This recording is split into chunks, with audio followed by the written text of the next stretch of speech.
দেখো আমার বিছানার অবস্থা দেখো, ওপরের যে ম্যাট্রেসটা ওটাকে টেনে টেনে তুলেছে, আর নিচে ম্যাট্রেসটা আছে।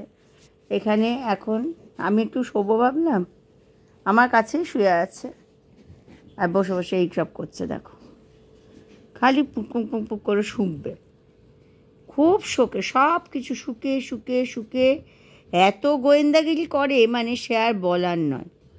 পাবলো এখন একদম ডিটেকটিভ হয়ে গেছে, রাস্তায় বেরিয়েও শুকে শুকে শুকে কী যে শুকে শুকে কোথায় কী খুঁজবে তা ঠিক করতে পারে না।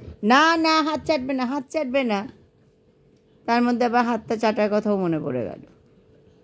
কি হলো, আমি তো একটু শোবো না, তুমি যদি বিছানায় এরম করে দাও আমি শোবো কেমন করে? পাবলো, সারাদিন বাদে ঠাকুমা এলে তখন তোমার মনে পড়ে এসব দুষ্টুমি করার কথা, মাকে ভয় পাও, তখন কিচ্ছু করো না।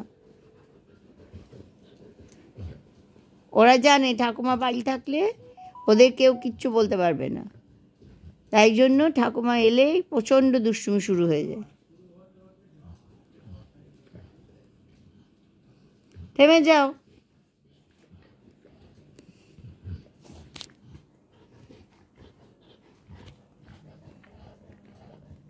কেমন শব্দ করে করে হাত চাচ্ছে দেখো। হ্যাঁ দেখেছো, শব্দগুলো শোনা যাচ্ছে আশা করি।